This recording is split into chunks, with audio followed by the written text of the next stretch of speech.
సేవ చేస్తామని కదా కార్పొరేట్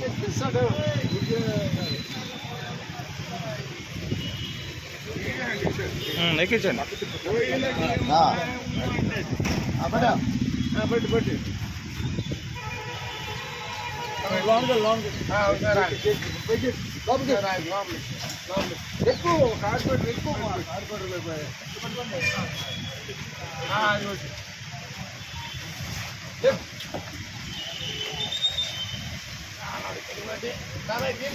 కూర్చోబెడితే చాలు.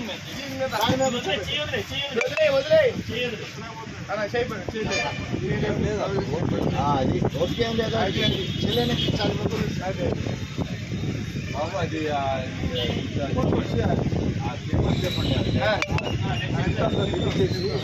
జుట్టంతా చూపించండి.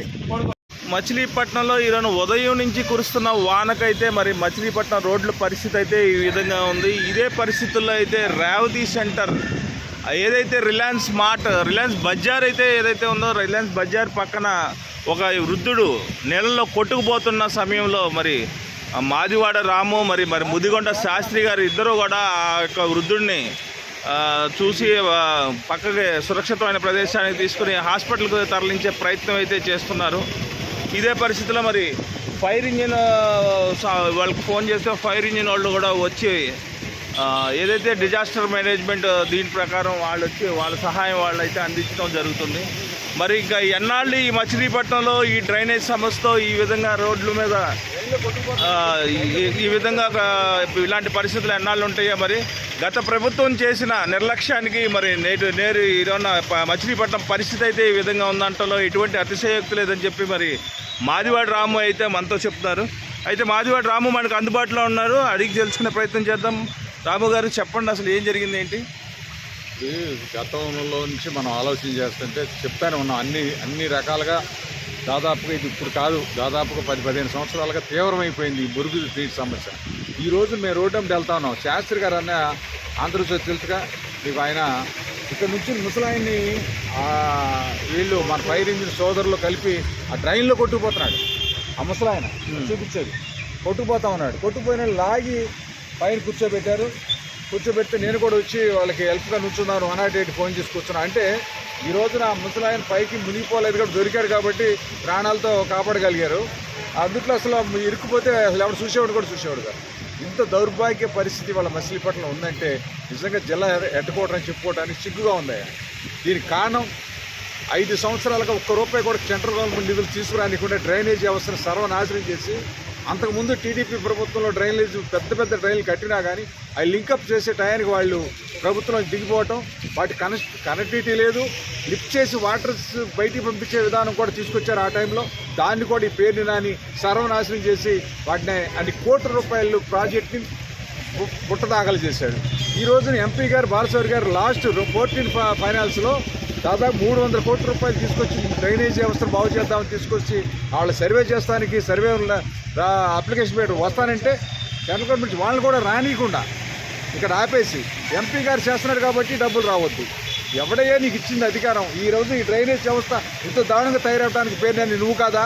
సెంట్రల్ గవర్నమెంట్ నిధులు కనుక వస్తే ఈ ముసలోడు ఈ విధంగా నీళ్ళ కొట్టుకుపోయేవాళ్ళ ఇంత వ్యవస్థ సర్వనాశి మురుగు నీరంతా కూడా రోడ్డు మీద ప్రవహిస్తూ ఉంది.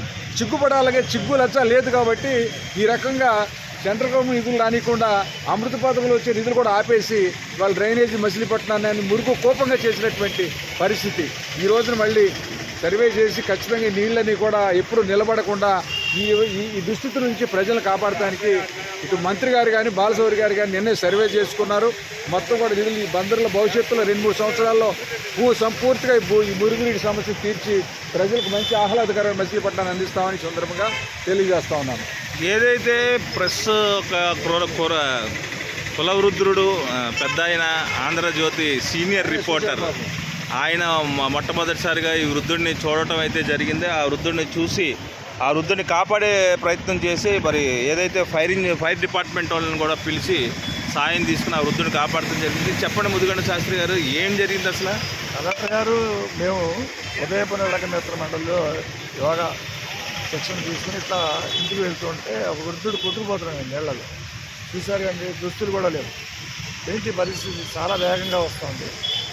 సరే ఇటువైపు నేను ఇంటికి వెళ్తే ముందర ఒత్తిడిని చేయి పట్టుకుని ఒక ఒడ్డుకు తీసుకురాగలి గడగడ ఉడికిపోతున్నాడు. చాలా భయంకరమైన అనారోగ్య స్థితిలో ఉండగా ఫైర్ ఆఫీసర్ గారికి ఫోన్ చేస్తే ఫైర్ ఆఫీసర్ గారు వచ్చారు. వాళ్ళు కొంచెం సాయం చేస్తే ఆ దుస్తులు అది వాళ్ళకి ప్రొవైడ్ చేస్తారు. 108కి ఫోన్ చేశాను. చాలాసేపు అయింది. అది ఎట్టి పరిస్థితుల్లోనూ ఆ వృద్ధుడిని బతికించుదామని మానవతా స్వచ్ఛంద సేవా సంస్థ పక్షాన మరి ఆ వృద్ధుడిని బతికించాలి. దాంతో ఆసుపత్రికి తీసుకెళ్తున్నాం. మనం ఇక్కడ గమనించవలసిన విషయం ఏంటంటే మచిలీపట్నంలో డ్రైనేజ్ వ్యవస్థ మరి మెరుగుపరచకపోతే ఒక సీనియర్ జర్నలిస్ట్గా ఇలాంటి పరిస్థితి మరి ఉంది. దానికోసం మరి ఈ సందర్భంగా మరి వల్లభనేని బాలశౌరి గారు కానీ మంత్రి కొల్లిరెడ్డి గారి ప్రజల దృష్టిలో తీసి ఇలా చూడండి ఎంత వేగంగా నీరు వెళ్తుంది. ఈ రైలు మీద మరి సామాన్యులు నడిచే ఇది కూడా ఇబ్బంది పడే పరిస్థితి ఉంది. అక్కడ చూసాం మనం సైలెన్సర్లోకి మోటార్ సైకిల్లో సైలెన్స్లో నీళ్ళు వెళ్ళిపోతున్నాయి, వాహనాలు అయిపోయి. ఇలాంటి పరిస్థితికి విముక్తి కలిగింది. ఎట్టి పరిస్థితుల్లో ఎంపీ బాలశౌరి గారు కానీ మంత్రి కొల్లిరెడ్డి గారు కానీ గౌరవ జిల్లా కలెక్టర్ గారు కానీ శ్రద్ధ వహించవలసింది ఈ సందర్భంగా కోరుతున్నాం. ఇలాంటి అనాథులు గతంలో 2 మనం ఏం చేసామంటే వృద్ధాశ్రమంలో చేర్చాం. మరి ఇట్లా 4-5 వృద్ధుల్ని వృద్ధాశ్రమంలోకి మరి చేరుస్తామండి. ఇట్లా 108 వచ్చింది సార్.